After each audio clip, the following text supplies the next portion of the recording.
자, 지금부터는 실리콘 카바이드 모스펫 특성에 대해서 잠깐 짚고 넘어갈게요.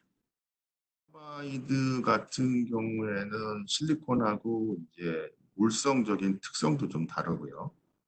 그리고 게이트 드라이빙을 하는 방식도 좀 다릅니다. 그 실리콘 대비 그 실리콘 카바이드의 그레인, 그러니까 조금 어려운 말로 그레인이라고 하는데 그 웨이퍼 다이의 표면에 그 구성하는 입자 하나의 사이즈들이 굉장히 조밀하고 와이드 밴드 갭을 갖고 있어요. 그래서 실리콘보다 훨씬 작은 사이즈의 다이 그리고 낮은 RDS 값을 가지고 있고요. 그리고 게이트 드라이빙은 이후에 좀 더 설명드리겠지만 저희가 레코먼드 드리는 방법은 저희 제품에 한해서 마이너스 5V 네거티브 드라이빙이 필요하고요. 포지티브 플러스 방향으로는 20V, 즉 마이너스 5부터 플러스 20까지 전체적인 에너지 준위로 25V 드라이빙을 추천을 드립니다. 아까 말씀드렸던 저희 실리콘 카바이드 다이오드의 VF 전압은 그러니까 순방향 손실이죠. 전압 드랍인데 이거는 약 1.5V가 일률적인데 실리콘 카바이드 모스펫에 들어있는 바디 다이오드의 볼테지 드랍은 약 4V예요. 그래서 이게 실리콘 카바이드 바디 다이오드의 그 드랍이 4V니까 너무 로스가 큰 거 아냐고 하시는 분들도 계시는데 이 프리힐링 타임, 그러니까 즉 바디 다이오드로 흐르는 시간은 굉장히 짧기 때문에 그 바디 다이오드 리커버리 타임이 실리콘과는 비교할 수 없을 정도로 턴오프 로스가 거의 제로에 가깝기 때문에 크게는 상관하지 않으셔도 됩니다. 그리고 실리콘 모스펫보다 실리콘 카바이드 모스펫이 정말로 더 큰 전류를 스위칭할 수가 있고요. 이에 따라서 우리가 스위칭 회로를 설계할 때 디시버스의 링이나 또는 EMI 등을 잘 고려를 해야 됩니다. 이 모스펫을 구동해 본 분이시라면 그 슬로우 레이트에 대해서 잘 알고 계실 텐데요. 이 슬로우 레이트가 굉장히 빨라요. 지금 SIC 같은 경우에는 30kV per 마이크로세컨드부터 약 50kV per 마이크로세컨드까지 이렇게 돼 있고요. 하프 브릿지 모델을 잠깐 예를 들어볼게요. 지금 왼쪽에 보시면은 이제 간단한 VGH 하이 사이드 쪽에 이제 게이트 쪽과 로 사이드 게이트 그리고 하이 사이드 모스펫, 로 사이드 모스펫 그리고 간단한 등가적인 것들이 잠깐 나와 있고요. 앞서서 실리콘 카바이드 모스펫은 마이너스 5V부터 20V까지 이렇게 네거티브 드라이빙을 한다고 했는데 그 이유는 다음과 같은 두 가지 이유가 있습니다.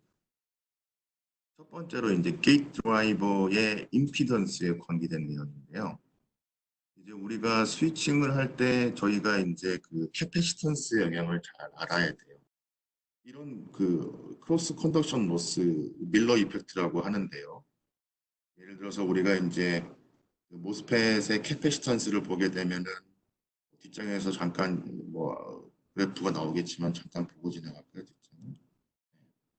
왼쪽에 그래프를 보시게 되면 CISS가 있고요. 그다음에 COSS가 있고요. 그리고 CRSS가 있는데 CISS는 이제 우리가 알고 있듯이 캐패시터, 게이트와 소스의 캐패시터 CGS 플러스 CGD, 게이트와 드레인의 C 값을 합한 거고요. CRSS는 CGD, 게이트와 드레인의 차지, 그리고 COSS는 CDS, 드레인과 소스의 캐패시터, 그리고 플러스 CGD, 두 가지의 합이에요. 그래서 이게 특히 CISS 값은 와이드한 프리퀀시 레이지에서 안정적으로 주파수가 스위칭 되려면 이렇게 지금 저희 왼쪽 그래프에서 보신 것처럼 CISS가 전압에 따라서 굉장히 플랫하게 나오는 게 굉장히 유리합니다. 예를 들어서 레조넌트 트래킹이나 이렇게 스위칭을 할 때 CISS가 변하게 되면은 회로가 컨트롤할 수 있는 루프로 잃어버릴 수도 있어요. 여하튼 간에 다시 앞으로 돌아와서 컨덕션 로스, 밀러 이펙트, 예를 들어서 뭐 게이트와 드레인 간의 어떤 캐패시터 겉보기 값이 2배로 보인다거나, 그리고 로드에 따라서 뭐 프리퀀시가 매우 느릴 때, 뭐 이럴 때 이제 이런 게이트 드라이버 임피던스 때문에 이 캐스케이딩 되는 현상이 생길 수 있어서 손실이 발생될 수 있는데요. 이럴 때 이제 마이너스 5볼트로 드라이빙 함으로써 이 트랜지스터가 온오프 하면서 이 컨덕션 로스가 이루어질 수 있는 구간을 아예 없어버리는 거예요. 즉, 실리콘 카바이드의 스위칭 스피드가 너무 빠르기 때문에 이런 캐패시턴스나 컨덕션 로스 영향을 최소화하기 위해서 마이너스 5볼트 드라이빙을 이제 추천을 하는 거고요. 그리고 두 번째는 소스 인덕턴스 값이에요. 이 부분은 이제 뒷장에서 잠깐 표를 보면서 같이 설명을 드릴 텐데요. 가장 중요한 건 이제 QL 값입니다.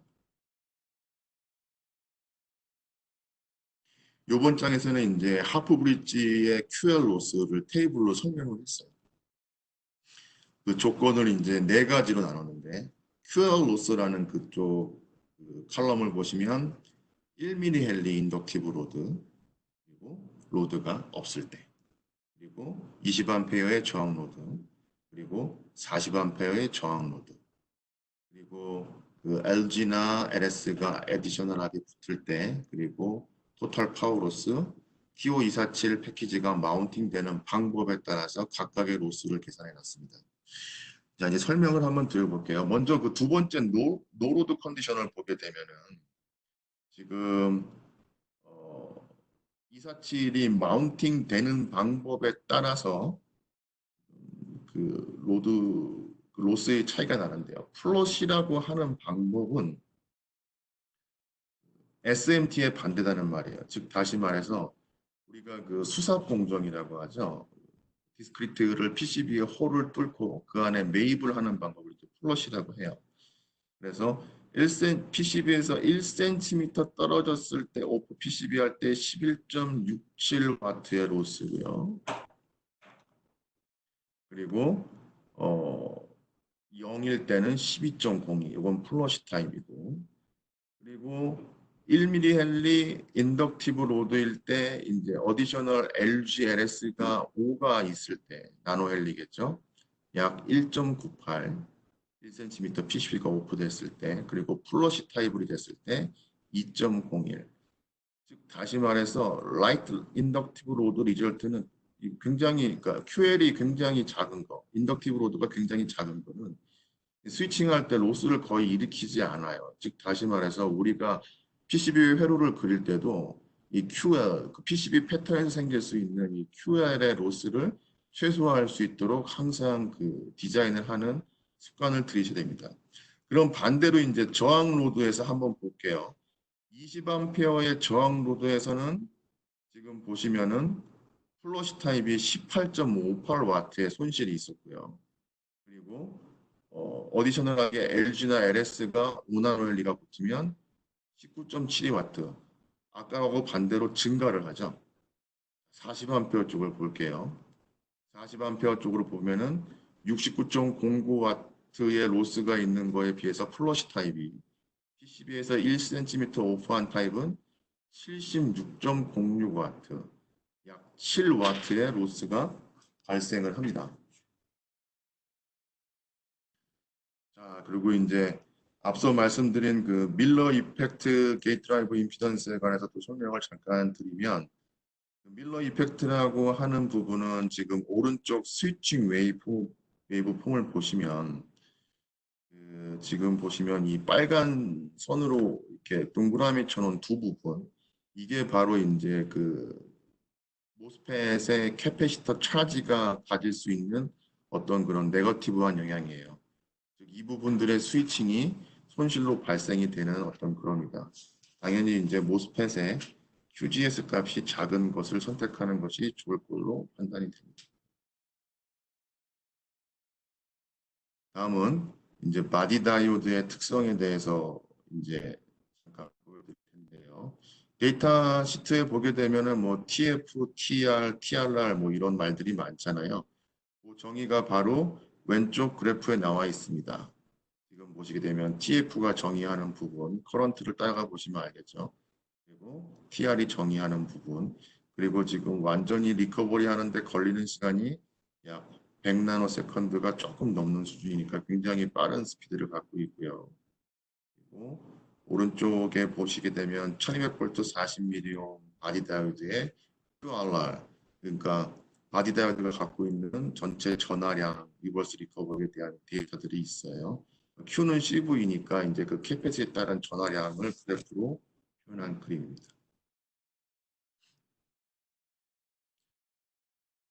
한 7, 8년 전쯤에 실리콘 카바이드가 이제 모스펫이 처음 나왔을 때 그때는 지금보다 가격도 많이 높았고, 그리고 왜 과연 이것을 써야 되는가라고 의문을 갖는 고객사분들이 많으셨어요. 근데 이제 이게 바로 실리콘 카바이드 모스펫이 갖는 가장 큰 장점이라고 할 수 있는데요. 빠른 스위칭 스피드 외에 왼쪽에 보시는 그래프가 실리콘의 온도에 따른 RDS-on normalize가 된 어떤 그래프고요. RDS-on 값이 아닙니다. normalize 된 그래프고요. 오른쪽이 실리콘 카바이드의 RDS-on에 따른 normalized 그래프입니다. 보시게 되면 이제 정션을 보통 실리콘이나 실리콘 카바이드를 175도씨로 기준으로 할 때 지금 실리콘이 175도까지 그래프가 안 나왔기 때문에 125도씨 기준으로 한번 볼게요. 실리콘을 보시게 되면 지금 25도씨일 때 1인데 1옴이 아니죠. 상수니까 1인데 125일 때 약 한 2.3까지 올라갑니다. 그죠? 즉 다시 말해서 정션 온도가 올라갈수록 RDS-on에 관한 노멀라이즈드 상수는 지수함수적으로 기하급수적으로 급증하다가 175도가 되면 폭주하고 브레이크다운이 되겠죠. 하지만 실리콘 카바이드는 25도씨를 기준으로 1이라고 하면 125도씨를 기준으로 약 1.35 그 레이시오가 달라져요. 그리고 지금 마이너스 50도씨부터 보시게 되면 실리콘은 지금 이렇게 부의 기울기를 양의 기울기를 갖는데 실리콘 카바이드는 오히려 온도가 저온에서 0도로 갈수록 떨어지다가 그리고 이렇게 다시 올라가는 양의 기울기를 갖습니다. 근데 이거는 각 회사마다 조금씩 다 달라요. 심지어 마이크로칩의 실리콘 카바이드도 700V 그레이드의 SiC 모스펫과 1200V 급의 SI 모스펫의 RDS 노멀라이즈드 함수가 조금씩 다릅니다. 하지만 이 그래프를 보고 우리가 알 수 있는 것은 실리콘이 어떠한 쿨링 조건에서건 만약에 25도씨 대비 뭐 한 50% 정도의 퍼포먼스를 가지려면 얘는 60도씨에서 관리를 해야 되는데 지금 실리콘 카바이드는 25도씨 기준으로 만약에 60% 관리를 한다고 하면은 125도까지 쓸 수 있어요. 즉 쿨링 조건에서 히트싱크든 패키지 온도든 125도씨로 픽스만 될 수 있다면 실리콘보다 훨씬 더 높은 온도에서도 우리가 관리 포인트로 삼는 것이 가능합니다. 물론 60도씨로 쓰게 되면 상온 25도씨 대비 거의 별 차이 없는 RDS-on normalize로 상수로 저희가 쓸 수 있겠죠. RDS-on이라고 하는 것은 보통 저항, 온저항이라고 하는데 이것들은 이제 회사가 갖고 있는 그 SiC 모스펫의 스트럭처에 따라서 각각 달라요. 근데 쉽게 설명을 드리면 게이트 스레스홀드 볼테이지가 이제 문턱 전압을 넘을 때 이제 그 드레인부터 소스까지의 랭스와 위스의 임피던스라고 생각을 하시면 돼요. 짧은 랭스로 도통 손실을 갖고 있는 스트럭처를 갖고 있는 것이 실리콘 카바이드나 SI 모스펫의 기술력이라고도 할 수 있습니다.